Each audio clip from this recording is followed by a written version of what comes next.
Hi, my name is Raven. I'm Eliza, resident of the housing tenants, and together we have been here since day one, fighting for the rights of public housing, defending Waterloo, and we are your co-chairs for today. Hi team, we are here at the Waterloo encampment. We've got a rally. The rally is starting. Protesters are here to defend the encampment. They're here to defend these 3-story walk-ups, and we've got some speakers coming up. So have a look, keep abreast. This is just one part of the campaign. I'm going to begin by acknowledging the land we are gathered upon today. Was and always will be Aboriginal land, the be of valuable land, and your sovereignty never ceded. Always was and always will be Aboriginal land. First off, I'd like to invite to the speaking mic is Karen. There you are. First of all, Karen. Hi everyone, thanks for coming. I'd also like to acknowledge that we are on stolen land and pay my respects to all the elders, past and present. Why we're here, as Raven said, to stop the demolition of public housing, to stop the privatisation of public housing. Believe it or not, politicians lie. They lied before the election when they said our homes would be safe if we voted for them. They're still lying. Chris Min said just the other day that 70 new homes on top of the Metro building have provided homes for 100 more people. It's not true because those 100 people were already housed here. They are not more homes. Rose Jackson, if you look carefully at what she says approximately when she talks about the number of social housing, which is private anyway. She says approximately. Why is it approximate? Because we don't know. Cost might have risen, it might cost more to build things, and you don't think the developer's going to take a profit, a cut in their profit? No, it'll be a cut in the social housing. We'll be lucky if we end up with the same number of front doors as we've got here. There will certainly not be the same number of bedrooms. So, but it'll be too late because our homes will be gone by then. Our community will be broken by then, and they can't fix it and they can't take it back. We need to keep this housing here. We need it fixed. We need a different solution to knock down and rebuild. It's not sustainable and it's not fair. We do not need any more unaffordable housing in Sydney. We've got far too much. There are thousands and thousands of empty units every night while people are sleeping on the street. We've been camping here because we want to. A few people have been camping here because they've got nowhere to live. And now they've got nowhere to stay because they've asked us to get out and threatened us with the police. We're going to resist anyway, and this is not the end at all. This is just the beginning because we still have 750 homes to save.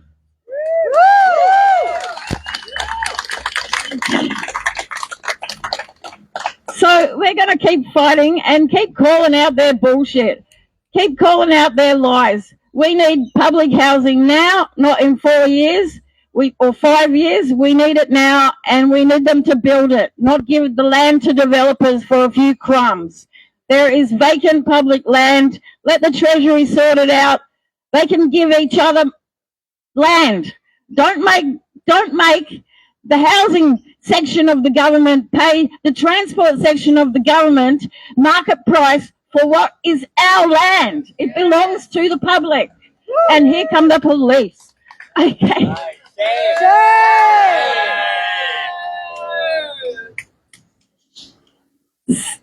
So I just want to say also the lies about how we're annoying and upsetting and frightening tenants. This is not true because we've had so many tenants coming through. And by the way, I am a tenant. We've had so many tenants coming through saying, good on you, thank you for doing this, and maybe 2 complained.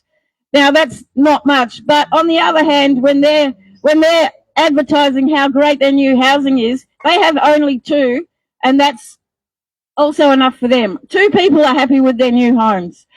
How noisy is the demolition? Yep. Also, they have said that we have threatened the workers, and The police are here to protect the workers from us. They don't look scared to me. They never look scared. They even offered to buy me a coffee. So I don't know what they're talking about. So anyway, I'll just hand it over to someone else and maybe talk to you later. Thanks, Karen. I just wanted to say shame on Rose Jackson for what you're doing. It's disgraceful. Shame! Our next speaker is Damien from Pride and Protest and Action for Public Housing. Thank you. All right. I personally, as always, want to acknowledge country. We're gathering here on Gadigal country. I want to pay respect to elder, past, present, and First Nation activists who are a part of our movement, who've been joining us, who've been leading many initiatives, and tying the movement in with the fight for land back, the fight for land's right. And I want to also, I guess, acknowledge the presence of First Nation activists who've been standing alongside us, who have been incredibly vocal in supporting this fight or giving direction or perspective to this fight when it comes to the fight against racism. And I want to, I guess, say that sovereignty was never ceded, always was, always will be.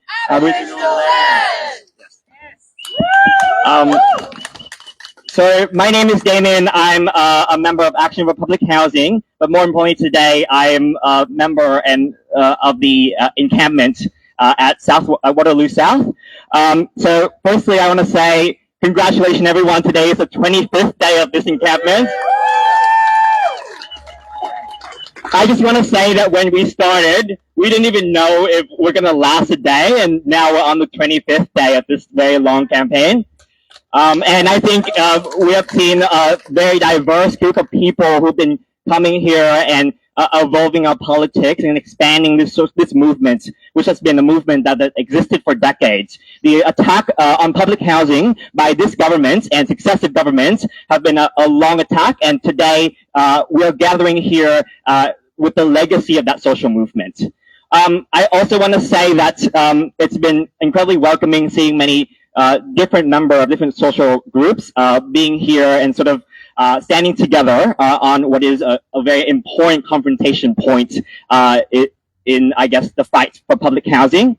So I'm going to continue with the chant. So, when housing is under attack, what do we do? When public housing is under attack, what do we do? When tenants are under attack, what do we do? When tenants are under attack, what do we do? When the encampment is under attack, what do we do? When the encampment is under attack, what do we do? When the police are cracked down on the camp, what do we do? Now,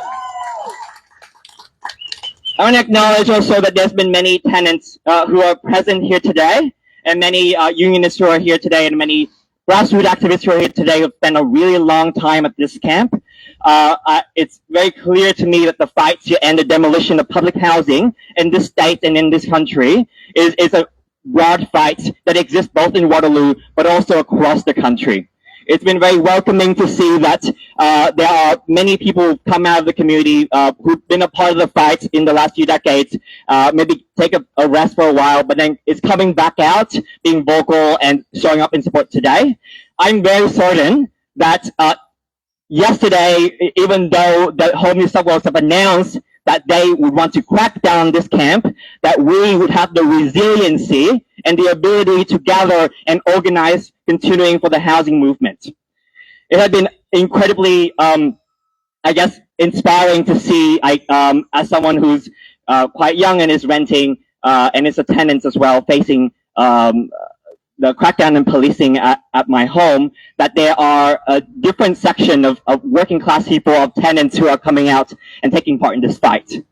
I remember the second day of the encampment, of the first morning of the encampment, in which the Minister for Housing, Rose Jackson, came out publicly on the radio, and it was blasted just right the spot where I was playing to the entire camp, when she said that there are no tenants living in this area.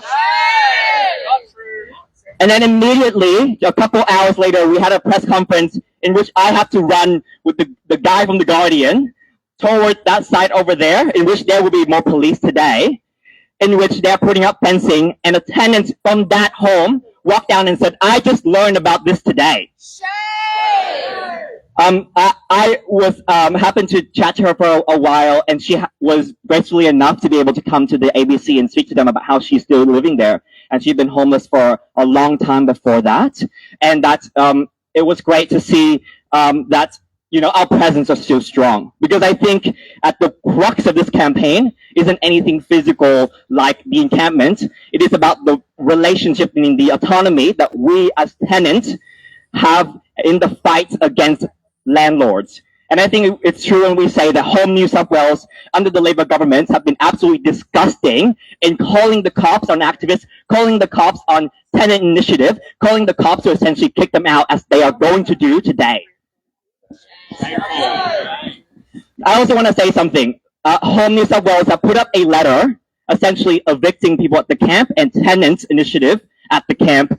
There is supposed to be a tenant meeting tonight, and the tenants are very anxious at the camp, and they're very anxious about whether it can go ahead. I think that it is just true that this fight is a fight about people who have lived in their home for 30 years against a housing minister and a government who haven't fucking gone down here. So shame! Shame! I think it's true to say that people who live in their home for 30 years, 20 years should have autonomy over their home. I think it's true to say that the fencing up of people's home, that the fact that people can come down here and say, "I planted that tree 20, 30 years ago and now I have to say goodbye," that is a fucking shame on this Labor government. I also want to say that on the second day of the encampment, I saw the screenshot from Karen's phone in which the Labor Party prior to the election was like, "Vote one Labor, we're going to save public housing." And now in Parliament, they're willing to stand up on the stage and say that this area is full of PCs, this area is full of drug users, we should demolish it. That is a fucking shame. And I also want to say, just on the politics of the camp, that the MP for this area, the minister for this area, Ron Honig, of the electorate of Heffron, he have not went down here once in the past few weeks. I don't think he went and talked to any of the tenants in any recent time after they have gone into government and gone majority. And instead, what he is doing is going on photo ops with the IDF. Shame! Shame! Today, we are gathering here on the 25th day, an incredibly unexpected point in politics, in which for some reason, despite it being different section of the community coming together, some of us are organizing together for the first time, that we were able to pull off a really strong presence in a strong media campaign. I think it is true that today I will personally be making sure my presence is here. I know that there are police scouts every single day trying to take photos of people to see if there's enough people on the camp so that they can crack down on this camp. And I know that Home New South Wales probably have now gone to like legal briefing that they needed to see if they can crack down on this camp. But it is also true that this camp can exist in every single area, can exist in every single backyard. This camp is completely legal today still, until 12 at least, as we are aware. And it is true that the fight is about social license as much as it is about legal license. It is about the solidarity between different sections of the working class, between different sections of the housing movement. So I guess I don't want to take too much of everyone's time because I'll be here for a while and happy to chat one-on-one because I think that would be the best way to join the fight for public housing. But I think it's true that there's an election coming up, a state election in which the seats, many seats of Labour politicians will be questioned, and they're very anxious. The end of financial year is coming up, and the police are lobbying for more money. Housing minister are lobbying for votes at this point in time, and the Labour conference is coming up. These are all incredibly important points of confrontation that we need to ramp up. I think that the current plan for demolishing phase 1 of public housing is set to be done by the time of the election. I don't think we should make it happen. I think we should do everything that we can, whether that be protest, blockading, encampments, to make sure that they do not shut down this site, to make sure that they cannot slash public housing, to make sure that an attack on public housing is stopped, and an attack on housing, on the everyday people, and the dehumanization of tenants is stopped. And so Save Waterloo. What? Yes, we can. Save Waterloo. Yes, we can. When public housing is under attack, what do we do? Stand up like that. When public housing is under attack. Stand up like that. All right. Everybody. Thank you, David. Waterloo has been a coalition building that has been the longest, I believe, in 30 years or so. The longest been in Gadigal country? Yeah. And so this is in housing. Yeah. So we've been here and this fight is historic. And thank you all for playing a part. Your presence here today means a lot. So thank you also for being here today. Next up, we've got Zach from Rising Tide. Welcome all. Woo! Thanks, mate. Thanks, everyone. It's an honour to be invited here to speak on unceded Gadigal country here in Waterloo. This is only my second time at the encampment, and it's very clear that this is possibly one of the most important political moments in this city's history, certainly since I've been active, because New South Wales Labor is really out on a limb here. I want to say thanks to Karen, and are there any other tenants from the area? Yeah, thanks for having us in your space. Thank you, really, because this is really important, not just for people who live here, but for the entire state, right? This is not just about a defensive campaign to save people's houses. That's really, really important, but it's about more than that, because New South Wales Labor is caught between its working class mask and its corporate reality. They don't serve working people, and they haven't for a very, very long time. Right? And we've heard, they've promised to stop the sell-off explicitly. They broke their promise almost immediately, because the way that they operate in Australia is based on lies and smokescreens and sabotage of the working class communities that they claim to represent. Right? That's how New South Wales Labor has operated. And instead of pumping money into social housing or nurses or, the health system, they've been pumping money into the police. Which we all know, but has been more explicitly revealed lately as a fundamentally corrupt, violent organisation, both externally and internally. They're completely broken, and the reason that New South Wales Labor pumps money into the police is because they want to do things like this that don't have public consent, they don't have public support. What Labor uses is the smell of a carrot and a very, very hard stick. And that's why they pump money into the New South Wales Police instead of anything else they could be doing, because they know that they need the violence of that institution to do things like this. That is who New South Wales Labor is. They are a threat to democracy. It's true. They are a threat to democracy. But they are also vulnerable on this issue because they still require that working class mask. They still require that smell of a carrot. This is why Rose Jackson and Ron Hernig have been doing their utmost to try and claim social license for this project. They've still got massive propaganda spreading around how good this is going to be for tenants. It's not. How good this is going to be for the state. It's not. Because what they're doing is selling off public assets once again, making the people of New South Wales poorer, objectively, and making the people of New South Wales pay more rent, objectively, and making the people of New South Wales more homeless, objectively. This is the outcome of their policy. But, yeah, it's a shame. It's a shame, but I'm not here to call them out to say that they're shameful. We know that they're shameful. Let's dig into the mechanism of how we can stop them, right? Look, and this is my pitch. To win, we either need to create enough political friction that they undo their policy themselves because they know that it's going to cost them, or we change the government.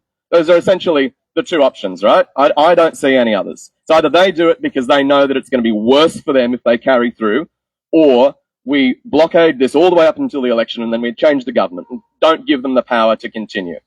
And those two things are really hard to do, actually. They require a lot of courage, a lot of commitment, and organisation. And the amazing thing about this camp is that it's brought together so many people from so many different walks of life, from so many political traditions, from so many active campaign groups. This could be the beginning of something genuinely historic that has all of those things in it. The courage and the commitment and the organisation is really, really important. And that, I think, has to start with the tenants. That has to start with making sure that we are providing the support and encouragement and empowering tenants to lead this movement themselves, and to be supported to do so. Because that's what collective action is, right? We're not going to be able to always be here as a community in solidarity. That's just not feasible, unfortunately. It needs to be led by tenants, and it needs to be led by people who currently don't consider themselves political actors, who currently don't think that they have any power in this system, because they don't when they're alone. We don't when we're alone. We do when we're together. So my last experience of political action was the Global Samud Flotilla, which was an amazing thing to be part of, because you got to see the courage in everyone's eyes as they sailed directly into the IDF, but that had so much logistics behind it, so much structured organizing and campaigning, so many different groups around the world sending their people and their resources to one spot, not as a defensive campaign, but as an offensive campaign, to provoke the enemy, to make them show their teeth in a way that I think was really useful. It could have gone much worse than it did. But I'm not here to talk about that. I'm here to say that I think we can't remain as a defensive campaign. I think we need to attack New South Wales Labor for all their fucking worth. Because they are on the back foot. That's why they're trying so hard. You don't try really hard to claim that this is going to be good for the people of New South Wales when it is. Because it is. You don't need to fight for that, right? We need to be constantly and publicly asking them why, in very disruptive manners, why they are selling off a public asset and making the people of New South Wales poorer. We need to be asking them why they are making the people of New South Wales pay more rent in a housing crisis. We need to ask why they want to make the people of New South Wales more homeless, publicly, disruptively, at every opportunity we have until the election. And we need our comrades in the Greens and the Socialists to be ready to take up that political capital and spread that message far and wide, and every single person who's in an opportunity to attack Labor to do so. Because either Labor changes their policy themselves because they're scared, or we change the government. I really don't see an alternative. I'd love to talk to you if you have one yourself. But while we're here providing political friction, while we're here demanding that the cops remove us and we make a story out of our removal, we also need to be thinking about how we're going to take the fight directly to New South Wales Labor and make it clear to every person that lives in this state that New South Wales Labor is not your friend. They are a threat to democracy. They want to make your housing prices higher. They want to make your state poorer because their mates are the corporations, not the working people. That's just a fact. Thank you.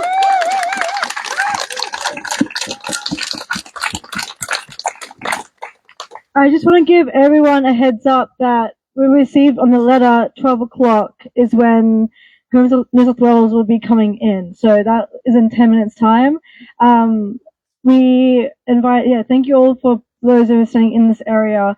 But just letting you know, at 12 o'clock, that is happening. Well, they said that, but they always lie. So you can never trust their word. Next up, I do have Grant, who is a tenant here, stage 3. Stage 2. Yeah, but is an incredible has been an incredible friend of ours, and thank you so much. Thanks for giving us the opportunity. Just initially, I'm a gubber, so just like to acknowledge that we're on unceded Gadigal land of the Eora Nation, and extend respects to any leaders emerging past and present, and that goes for anyone else from as well from any other Indigenous nations. I'll keep it short because we haven't got much time in case it needs to get things organised. But even since, so we were just to start from that, even when the whole thing from 1770 and 1778, it's always been the government pushing everyone, especially the Indigenous people were here, pushing them further and further back. And it's still the same thing that what we're doing here. They're trying to do that, is they're trying to push all of the public housing out. They've started at Millers Point, and they've tried to do it at other things, but they've also hit stumbling blocks. Just quickly, because of the fact that it is New South Wales Labor and the two ministers, in particular, the housing minister and the local government minister.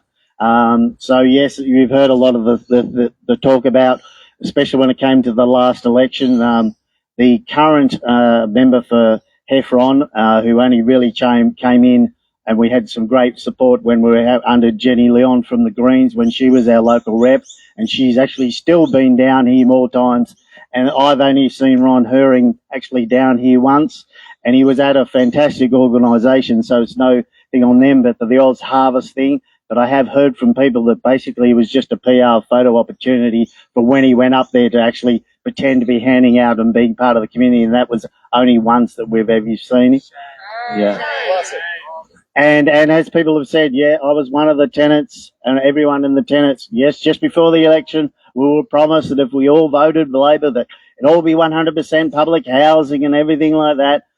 As soon as they came in afterwards, you could hear them trying to do the spin and the PR. And even we've had ongoing meetings with the people from Homes, and we're saying, well, have you actually picked the developer, or have you signed any contracts? And they're like, well, not yet, no. And it's like, well, if you haven't, you can legally get out of it before you do it. But of course, they just went ahead and did it. So, that was dreadful. So, yeah, and it's what they've done is they've just, as people have mentioned here, they've just done 180 degrees on everything they've done and everything you put to them, and it's a delay getting back to an answer or PR, just try and spin it as much as they can. So it's been pretty dreadful. Last night I was actually up at a thing also known as the Commons, which is up down in Chippendale, and it's I went and had a bit of a chat. There was a mob there from sydneymusic.net, which is a grassroots organisation that actually tries to keep the Sydney Music Festival along. They were some people there already knew, and people friends, and there probably a few people have turned up down here today, but unknown that this was actually going to come, because it was sprung on us about 4 or 5 o'clock yesterday. I asked Joe, who I'd never met, who's the main guy up there, whether I could have a 5-10 minute or 5-10 second chat just to tell people what was doing on that. So he kindly did it, even though it was a fundraiser for them. They gave us the time, a lot of support. Then I was back there, and a lot of people came and said, we know all about it. Also, we've got friends who are staying down in the encampment and stuff like that. So that just shows you how much grassroots support there is across for what is an absolutely fabulous event and organisation that we're doing. And this is all about the community. I said it in a chat a couple of weeks ago. I'm right at the other end, and initially the entire thing from Waterloo Estate, in the second part of one of the takeovers they were going to do back in 2015, they were just going to demolish the entire lot.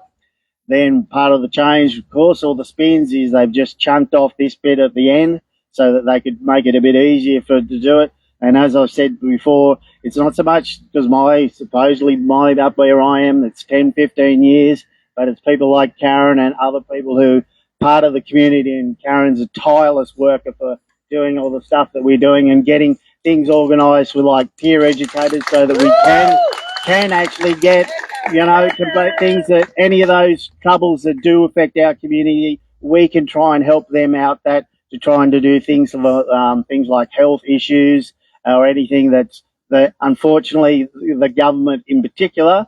We get plenty of support from some fantastic organisations, Counterpoint, ISV, and thank you very much for their support. And also Sydney Local Health District with, I won't give names in case he gets into trouble, but there's been an advocate there, and he's been fantastic for him. People can come and talk to us later, just I don't want to jeopardise anyone. But that's been the thing. It's all been a grassroots campaign, and it's a grassroots and a community down here. I think I will hand it over to people in case we need to get things organised. Thank you. Thank you, Grant. Shame, Homes New South Wales. It's disgusting what you're doing. Our next speaker is Andrew from Action for Public Housing and yeah, he'll introduce himself. Yeah, I've been involved with Action for Public Housing for 5 years, and I'd also like to acknowledge that this is Gadigal land and sovereignty was never ceded. And I just noticed it's so gratifying. I feel enormous gratitude for everybody that's here today and has been supporting this campaign, not just in the last 24 days, but in the last 5. And now actually it's coming up to, in next week, will be the 10th anniversary of the founding of Action for Public Housing. I've been involved for 5 years. I went back and I found that actually it was set up by Dennis and Hannah, involved with Hands Off Glebe. The struggle there for public housing became too big, and they decided we need to organise like a wider statewide kind of level. And at the opening event, which was on the 24th of June 2016, Jack Mundy and Judy Mundy spoke at that event. And I like to think that the spirit of Jack Mundy is hovering, and the Green Bands is hovering over us today. It's so gratifying to see so many great organisations join here today. We've got the MUA support. I see people from the Greens. I see people from Socialist Alternative and from Solidarity. And Philippa Veach, the Greens councillor and Randwick councillor, has always been here and attends all of our organising meetings. Thank you for your support. One thing that I find extremely gratifying is that many of the arguments and ideas that we've been pushing over the last 5 years have moved from a smallish audience to a much bigger stage, and we're really getting in the nose of Rose Jackson, the CEO of Homes New South Wales, Rebecca Pinkstone, Eamon Waterford, the CEO of the Committee for Sydney's getting on our posts and like trying to make his Yimby style attacks and stuff. And you've got the CEO of City West also asking questions. So we're really, and we're getting on the nightly news, and we're really spreading out the message. And some of the messages that have been sort of sitting in the background, I'm so gratified to see that people are starting to spread them. There's just a couple of others I'd like to emphasise that you might want to just share with friends. A year or so ago, we wrote to Rose Jackson asking, do you actually have a target to reduce the size of the public housing waiting list? Wouldn't it be good just to have a target? You know, not let alone achieve it, but just to have a target, a number.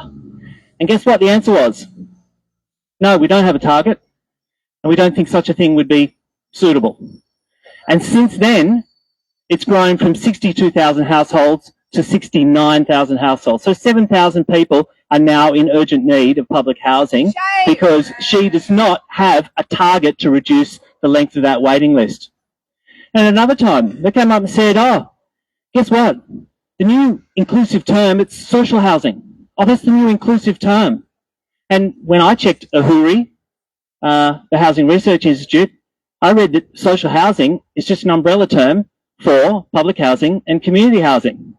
And when you make an umbrella term that puts those two together, you totally ignore the public and private distinction, because community housing is run privately and has to be continuously subsidised, those private community housing operators to be subsidised. So we just wrote to her saying, hi Rose, could you please not use the word social housing?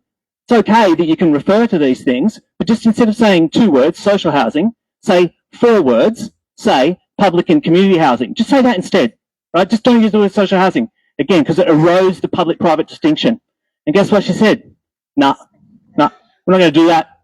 No, I don't think it's useful. I want to be more inclusive, blah, blah, blah, blah, blah. Right, social housing is not an inclusive term. Public is the most inclusive term.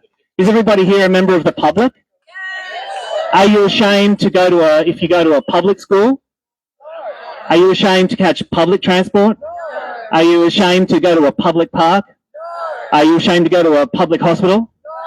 Would it make sense to call those things social hospitals? Social schools? Would it make social parks? Social transport? We don't say those words, right? You know, it's just we're the public and we're proud to be public, and we should never be ashamed of ourselves and our own power to create public housing for ourselves, by ourselves, of ourselves. Right? But no, they don't want to use that word. So I did a little bit more research, just because every time we say, look, we don't want this demolished, you know, what about the people? And they say, oh, they're being looked after. It's not just about the people here who are being evicted. It's about all those people who are being pushed down the public housing waiting list because there are 750 less homes for 5 to 10 years, right? And we're only getting an uplift, an increase of 200 social homes, which, as I remind you, need to be continuously subsidised. The affordable housing needs to be continually subsidised. It can only exist by the state giving over for free, or $1 is the current going rate. Like, you know, they actually give these lands over for $1 in many cases. And then they only offer a 20% discount on market rent. And then they only offer it for 7 years, 10 years, or 25 years. You're not sure. There's actually no guaranteed minimum period.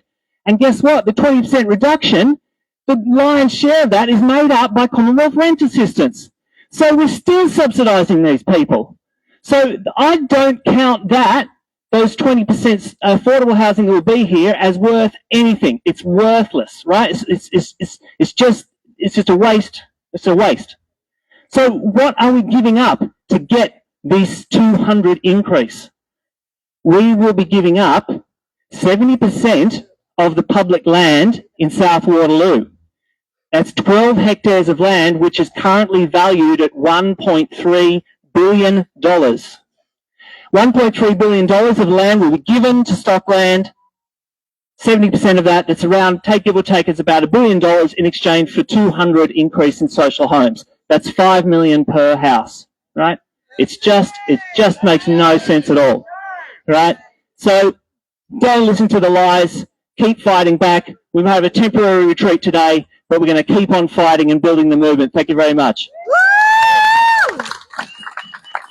When public housing is under attack, what do you do? Stand up, fight back! When public housing is under attack, what do you do? Stand up, fight back! So what we do? Stand up, fight back! So what we do? Stand up, fight back! Woo!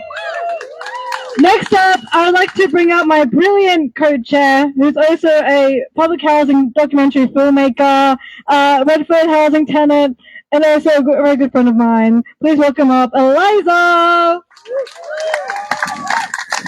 Hi everyone, thanks for coming out. I just quickly wanted to touch on those terms with social, affordable, and public housing. So yeah, Andrew's right. It is like they say social housing for all of them, which adds to the confusion, which is definitely intentional.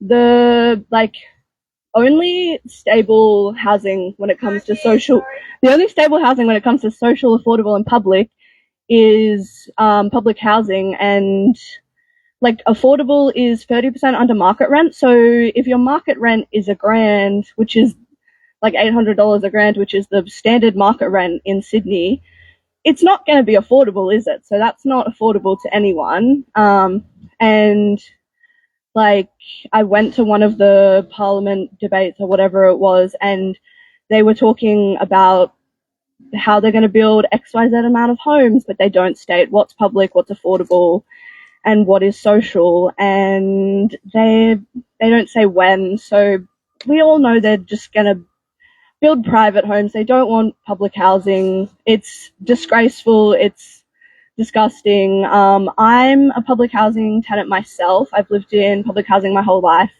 I currently live in one of the high rises in Redfern.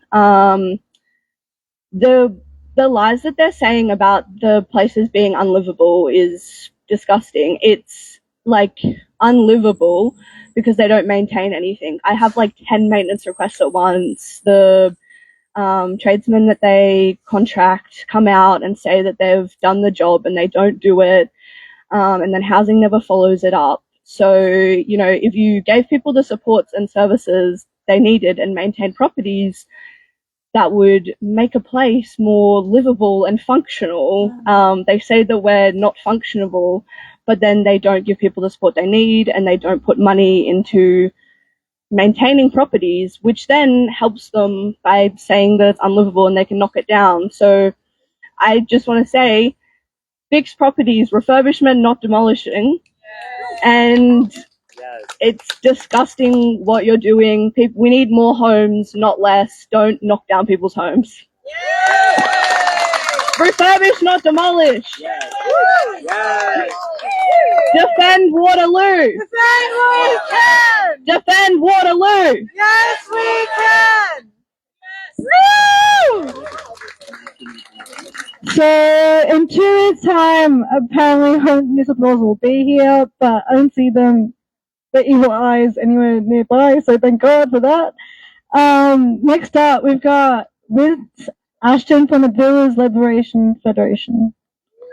Prince Ashton, are you in? There we are! Yeah, Prince! Woo!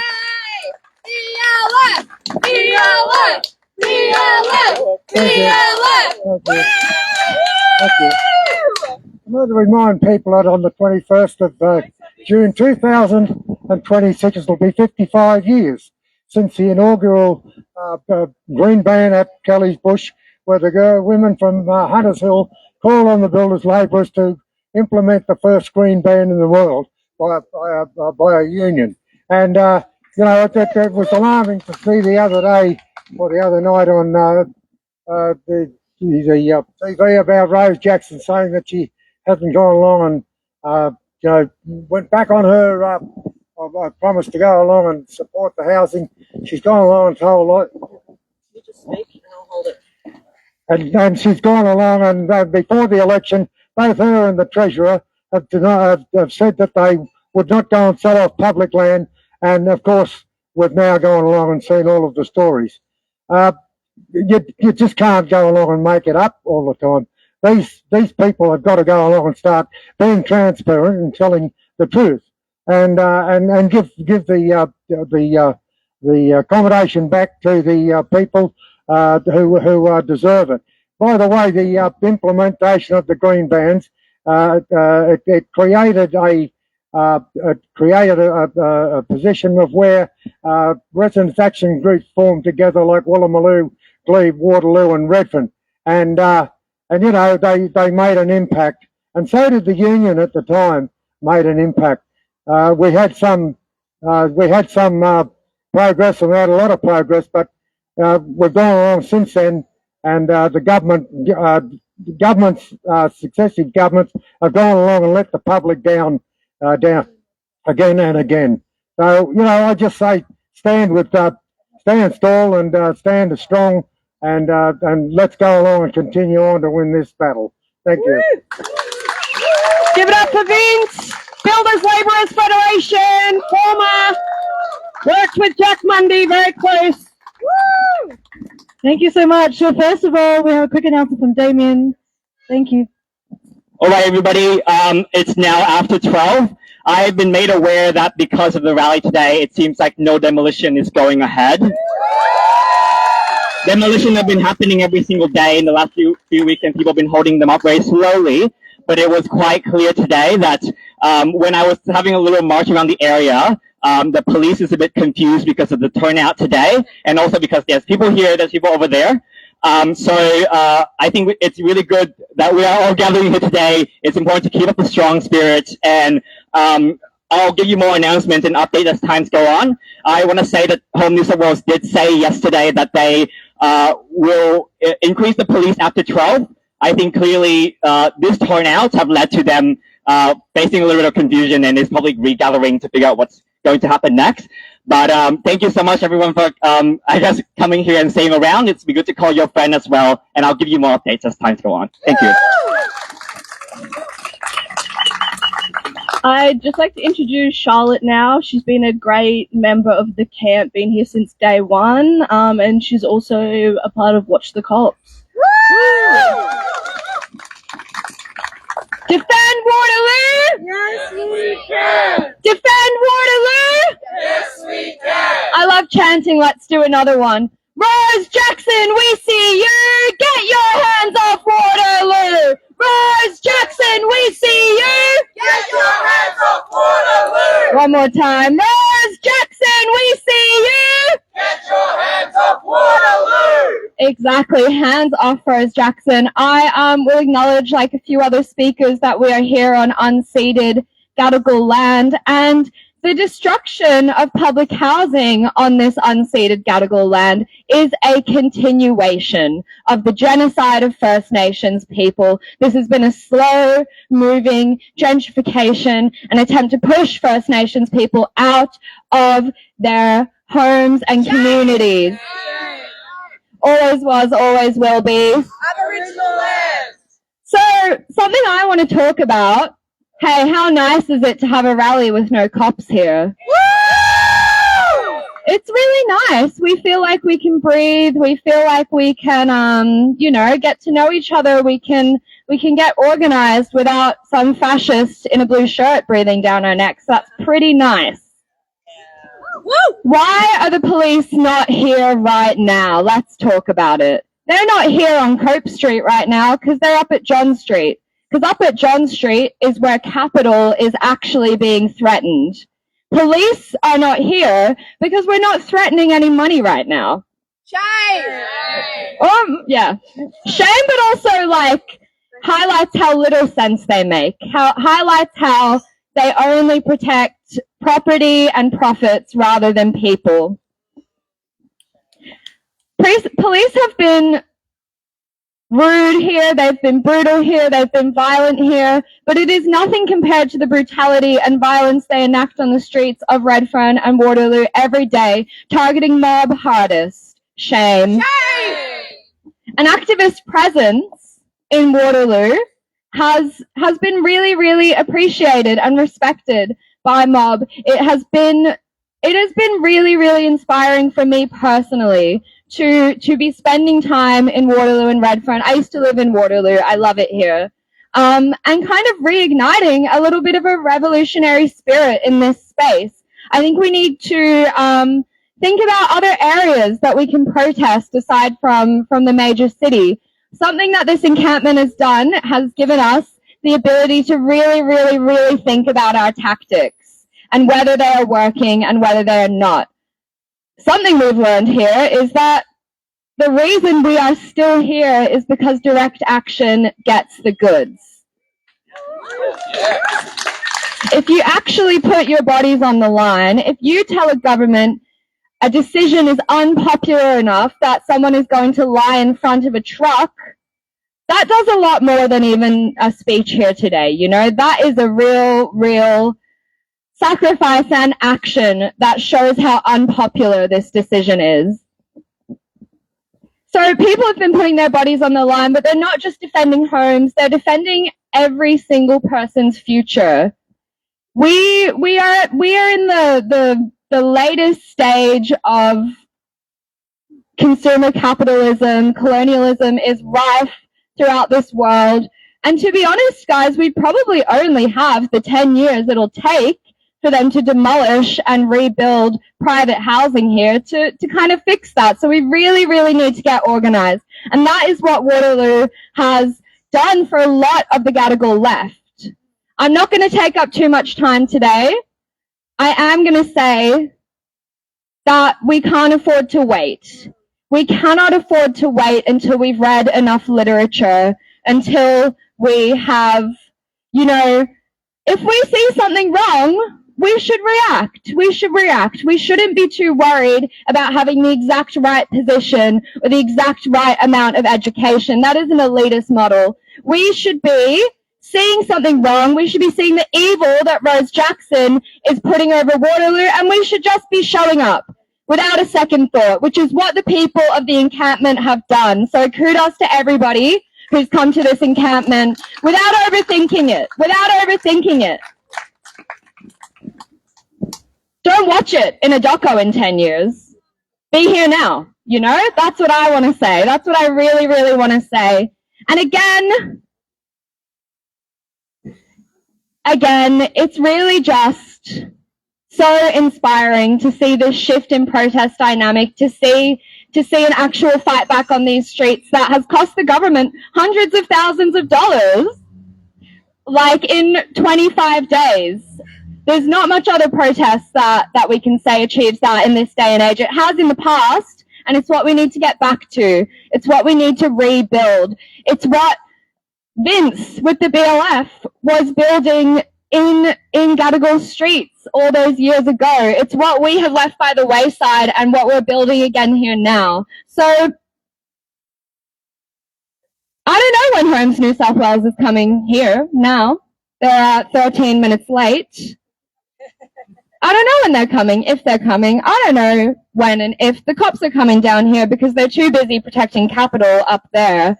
But I'd really like to ask you all to stay here a couple hours to see what happens. We're not going to ask anybody to take any risks they're not comfortable with. We're not going to ask anybody to get themselves hurt, but we will ask you to do something different, and we will ask you to push the line, because I think it's time to. I think it's really time for us to stop allowing our protests to be pushed in, controlled by police, approved by a Form 1. This camp doesn't have one. Why would it? I'm going to end it there. I didn't really know I was speaking today, so I was a bit ad hoc. That was amazing. Rose Jackson, we see you! Get your hands up, Waterloo! Rose Jackson, we see you! Get your hands up, Waterloo! Thank you. Woo! So, Waterloo is a community. We've been having workshops here. We've been having open mics here. We've been having a drag show here. Like, we've been having all I can think of in this community space. So it's really been a community that has uplifted, as well as have been actively fighting for the public housing campaign. Next up, I'd like to invite up a dear comrade of mine, Rachel Evans from Action Public Housing and Waterloo. Please welcome out Rachel. Thanks, Raven. My name's Rachel Evans, she, her, they, them. I want to acknowledge we're on the land of the Gadigal people, Eora Nation. I'm also the Socialist Alliance candidate for the seat of Heffron. I'm running against Ron Honig, demanding that he help save Waterloo. We are in an unprecedented housing crisis. We are seeing the rate of homelessness rise. In New South Wales, it's at 37,000 in the 2021 census, but that was 2021. The rents keep rising. The mortgage stress through the interest rate rises keeps rising. The rough sleepers, in a ABC article, said there's 5% of an increase in rough sleepers. Now we're at 2,380, 5% over a year. And as Andrew Tudor, who's also a comrade running for the Socialist Alliance, said, we have now 69,000 people on the waiting list. When we started this encampment 3 weeks ago, it was 67,000. Now it's 69,000. It's 2,002 in 3 weeks. And it just keeps getting worse because the government wants to put more profit in the hands of developers and property investors, and they don't want houses for people. And that's what this campaign is about. It's about housing justice. It's about saving Waterloo. It's about ending the evictions, the forcible relocations. It's about expanding choice for women fleeing domestic violence. It's about building beautiful public housing as a solution to the housing crisis, because that's the only thing that's going to solve the housing crisis. And they've got so much money for war, for gas companies, to subsidise diesel, for mining companies. They've got so much money for that, but they don't have money for the people, for our services, for beautiful public housing. Vienna has 60% of people living in beautiful council and public housing, with doctors' surgeries, with childcare centres, with pools, with libraries. We can have this too if we organise. I want to give a shout out to the Maritime Union of Australia. I want to give a shout out to RAFWU, the Retail and Fast Food Union. I want to give a shout out to the cool NTU crew that came up, the National Tertiary Education Union comrades who came up and supported us. I want to give a shout out to the night shifters on the Waterloo encampment. Big cheers. The day shifters, big cheers. I want to give a shout out to those who donated the wood, the tents, the marquees. We got so much support. We had so much support. And that is really what we are saying now is this is a moment in the campaign, but this is a movement, a long-term movement for housing justice. We're not going away. We're not going away for the Waterloo residents. They want to evict 600 more Waterloo residents. They've just done 145. They want another 600, 610 more. Then they want to go further and further. This is a long fight. This is a long battle for Waterloo. This is a big, broad coalition. Give a round of applause to all the young people here who are looking down the barrel of spending so much of their weekly funds on increasing rents for the landlords and the property investors. The Labor Party, state and federal, are not doing anything to solve the housing crisis. They are obfuscating. They are continuing to funnel money to property investors. We know this. Social housing is not public housing. Public housing is what we are demanding. We are defending and extending. We're going to save Waterloo, and we're going to save Erskineville Public Housing Estate, which is also under threat. We want Mascot not to be demolished. They have evicted people from Mascot Public Housing. They have evicted people from Maroubra Public Housing. We say enough, both for the people, the tenants, but also for the environment. We don't want these bricks to turn into rubble. That is exactly what happened to 82 Wentworth Park Road, Glebe, which we also fought tooth and nail to defend and stop the demolition of. We are just at the beginning. We are going to rally outside the ALP State Conference in this year. It's the 4th of July at 1 o'clock. We want to see everyone there. We're going to do a walking tour, another walking tour of Waterloo with an expert, an activist expert who's done his PhD on Waterloo on the 27th on Saturday. We are not going away. We're using this as an organising base. I want to give a shout out that the timeline has passed, folks. How strong is our campaign? It's very strong. I want to give a shout out to the comrades and friends fighting the eviction and the demolition of the 44 public housing towers in Naarm in Melbourne. Big shout out to them. I want to give a shout out to the comrades and friends who are fighting against the demolition of the public homes in Lismore, who the government bought all of these homes and they're starting to demolish them. There's a big fight there. They are public homes. They are the people's homes. The housing movement is not going away. We have been inflamed. We are rising here from Waterloo. The Labor Party will feel our wrath and we will save Waterloo. Yes, we can save Waterloo. Yes, we can! Thanks very much. Defend Waterloo, save public housing. Defend Waterloo, save public housing. Save public housing. Defend Waterloo. Save public housing. Defend Waterloo. Save public housing. Defend Waterloo. Our next speaker is Maxine. Yep. Maxine from USID Women's Officer, a grassroots activist. Thank you everyone for coming out tonight. Today, I'm so used to these being nighttime events. Yeah, it is so encouraging to know that we're past the 12 o'clock mark and we're still here, we're still safe, we continue to protect each other. I would also like to acknowledge the Gadigal people of the Eora Nation. Sovereignty was never ceded. Redfern has a strong history of police brutality against Indigenous people, so we must continue. Shame! Always was, always will be. Aboriginal land! Thank you. I also want to shout out the picket at Bigelow Steel Factory down in, which has been running for 72 hours. The protesters there have been met with brutality, intimidation, including the police pushing protesters.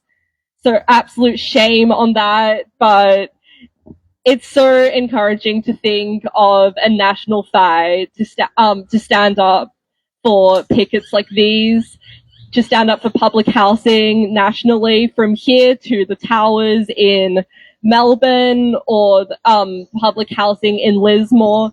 The Labor government continues to nationally attack people searching for housing, especially public housing, but we will not let them win. We'll continue to fight, form encampments like these, and save public housing for all.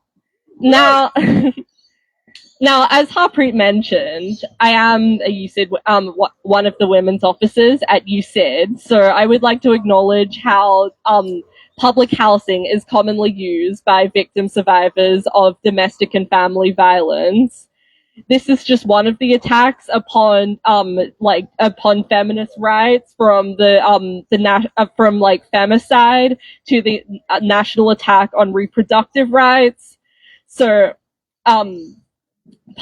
so this is why it is so important for me and people like me to come and speak in support of public housing at the moment.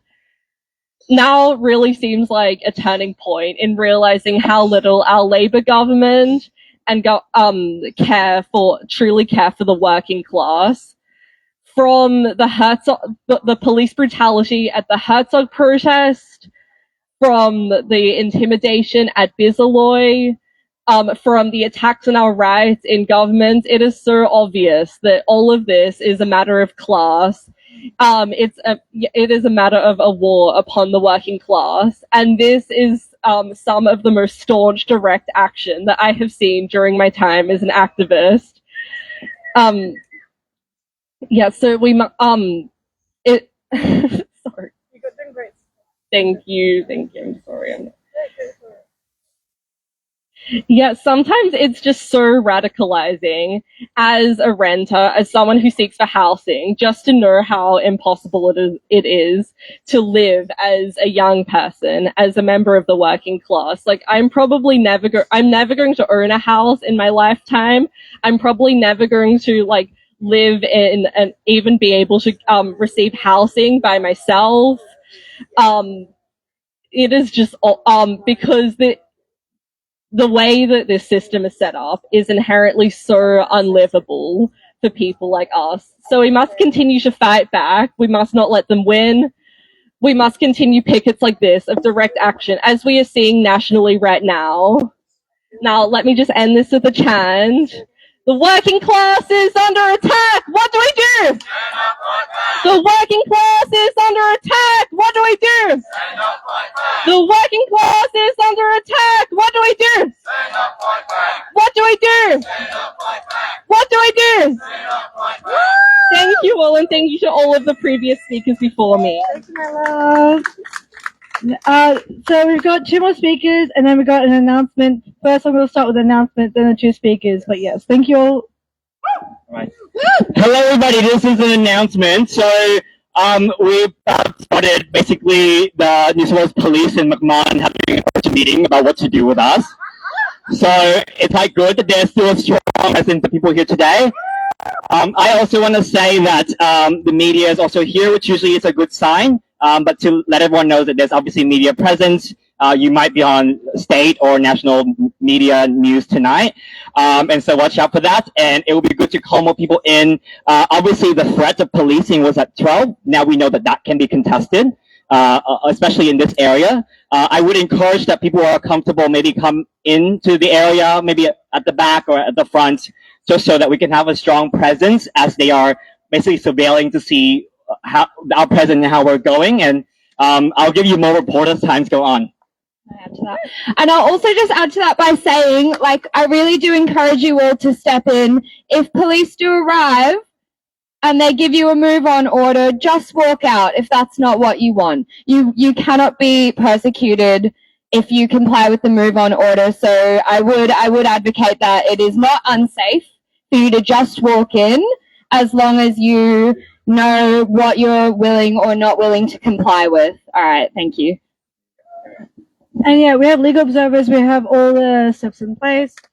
What do you want? Public housing! When do you want it? Now! What do you want? Public housing! When do you want it? Now! How are you gonna get it? Fight for it! How are you gonna get it? Fight for it! Alright, next up we got Felipe from Red. Thank you so much. Is it? Oh, the mic is off. Thank you. Hi. Hi everyone, I'm Philippa Veach. I'm a Greens councillor on Randwick Council, just next door here from City of Sydney. I'd like to acknowledge that we're all meeting here today and gathering on unceded Gadigal land. This always was and always will be Aboriginal land.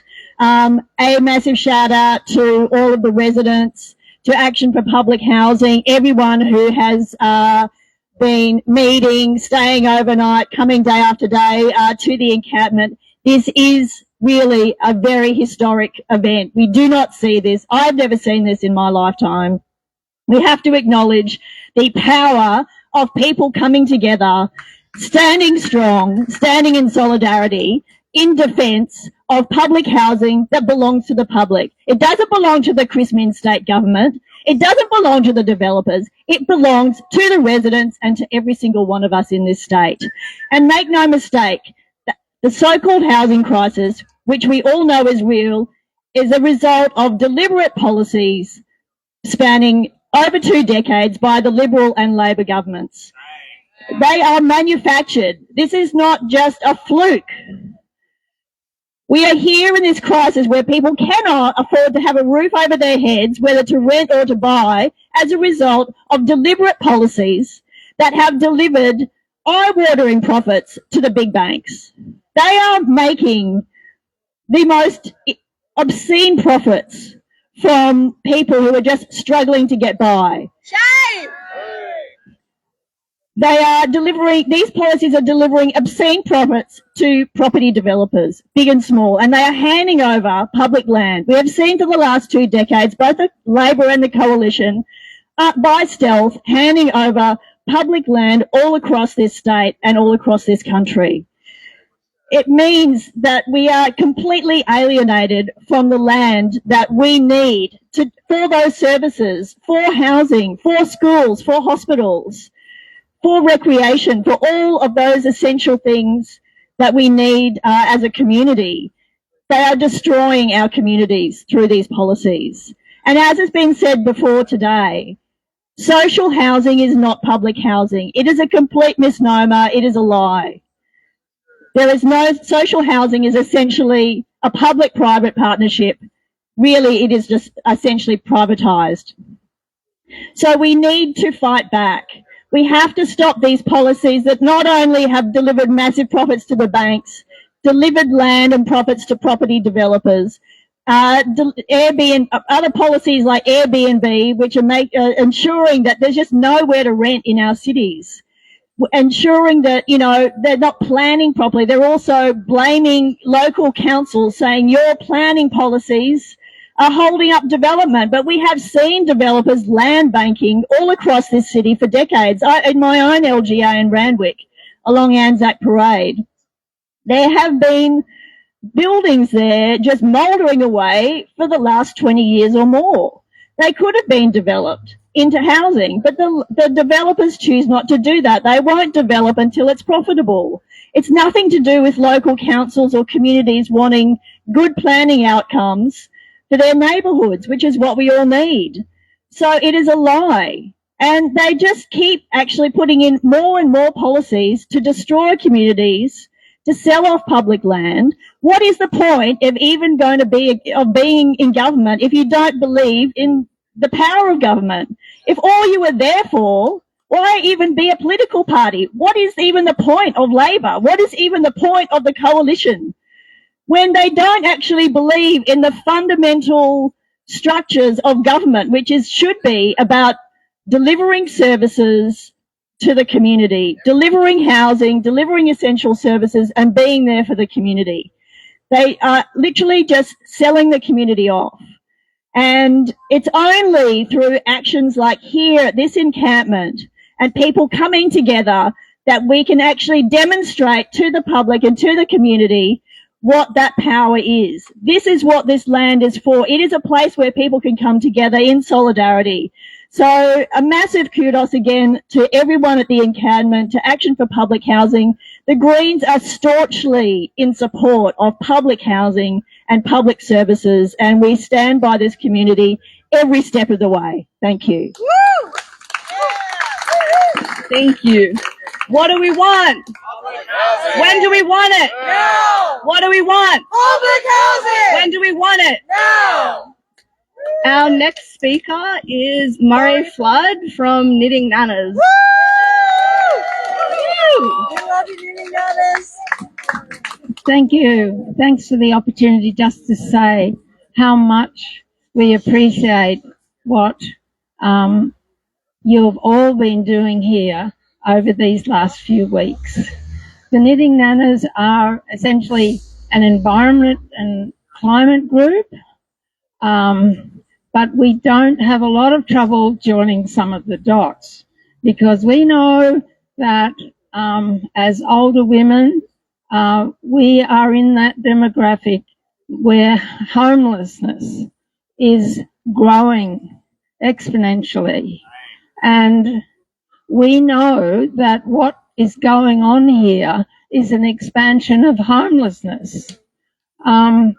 So we just want to express our appreciation and to say that it's good that you are bringing people together in a way that we understand now much better because of this camp, just how enormous and how terrible the plan is for demolition of public housing, not just what's already happened, but they've got their eye on Erskineville and they're evicting people down at Maroubra. It's really, really hard to believe. And I have to tell you that as nanas, we're really pretty bitter and twisted about what this government is doing in relation to the environment. And in particular, you know, the contribution that they're planning to climate change with 20 new coal projects. You know, like, I think it's really good that we think some of these things together. And I'm really appreciative of the way that you guys are foreshadowing the sort of community that we want. That that we don't have to have this terrible world where we're threatened. Our human rights are threatened, where our environment and our climate are threatened. So thank you very much for having us along.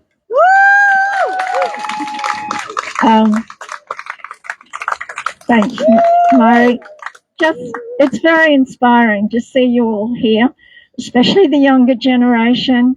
Because it feels like attacks on all fronts. And, you know, the government has abrogated its responsibility to the people on so many fronts. And all power to all of you. And the right, you know, the right to shelter, surely it's a human right. And it's creates shame on our whole society to see what's really happening, you know, both with the failure to provide public housing, to see that eroded in our lifetimes, because we remember a time when there really was public housing, and it was for, you know, it wasn't discriminating, and it didn't lead to the most marginalised people being the only people that even have the chance to be on a 10-year waiting list. It's a disgrace.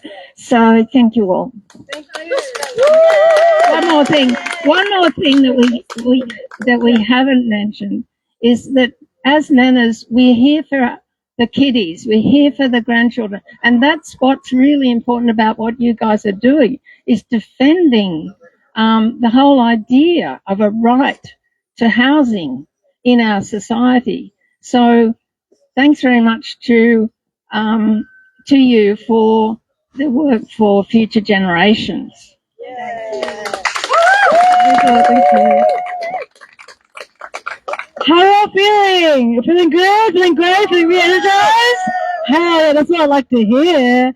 For our final speaker today, I would like to invite up Emma Norton from New South Wales Socialists. Please give the floor to Emma Norton. Thanks, everyone. Well, you can smell that there's an election around the corner because Rose Jackson suddenly comes out of the woodwork, stops whatever she was doing before. Maybe it was taking free wine trips to the Hunter Valley on the public purse with Joe Halen. She stops that to come and try and convince us that what she's doing here, selling off public housing, is actually for our own good. It's for the good of the population of New South Wales. It's going to build more houses, and that's going to fix the housing crisis. And I think we need to continuously call this out for the bullshit that it is. This is Labor's argument across the country right now, is that the housing crisis is not caused by decades and decades of public policy. It's caused by the supply and demand crisis, right? There's not enough homes and there's too many people that want homes. And this has led One Nation to run with that argument and say, yeah, there's too many people. We need to be kicking people out of the country, kicking people out of their homes. Shame. But I think we need to understand that Labor are helping perpetuate that racist argument by claiming that this is a supply crisis. We know what the real crisis is that nothing is affordable. Houses, homes are not affordable, and they're not treated like a human right in this country. They're treated like a commodity. Shame! Shame indeed. And that has gotten much, much worse over the last 50 years, we should be clear. But it has always been like this in Australia. Australia is one of the worst in the OECD, in the developed world, in terms of the commodification of housing and the lack of it being a right for ordinary people to access housing. For basically 100 years, housing has been seen as a commodity, something to be owned, something to be invested in, rather than a human right. And it's why I think taking this, in the upcoming election, the fight against Labor in the upcoming election, the fight against the Labor Party conference that's coming up as well, we need to put forward an argument not only that we save Waterloo and other public housing, but that we massively expand public housing and that we decommodify housing in this country as a whole. One person should not be allowed to own multiple homes just to feather their nest as an investment. But they shouldn't be able to hoard houses. These are things for people to live in. They should be human rights. So I think in the long term, that's the vision that we should be fighting for. That's the only way to guarantee that everybody has a roof over their heads and that these things aren't hoarded and that they are of good quality and, worth people actually living in. So I think that's the fight going forwards. And that starts, I really wanted to back up what Rachel said, that there's a protest happening at the Labor Party's conference. We cannot let these people get away with the lies they tell about housing and the idea that they are helping ordinary people. We need to get to that conference and make it absolutely hell for them. They should not be able to meet anywhere in our state without serious opposition. So I hope to see everyone there. Thanks. Thank you so much, Emma. So, my comrades, my dear friends, we did it. We stood our ground and we're still here. So give a round of applause to everyone here in the space. We didn't actually have that many group photos. So we were thinking if anyone would like to come up just to this tree just here and we all take a group photo. If you're feeling up for that, I'd like to invite everyone up into the space. And final announcement from me, there will be a community barbecue, some food after the rally, but it might take some time, but please feel free to chill, talk to someone you don't know, this is a coalition building space and community building space, so please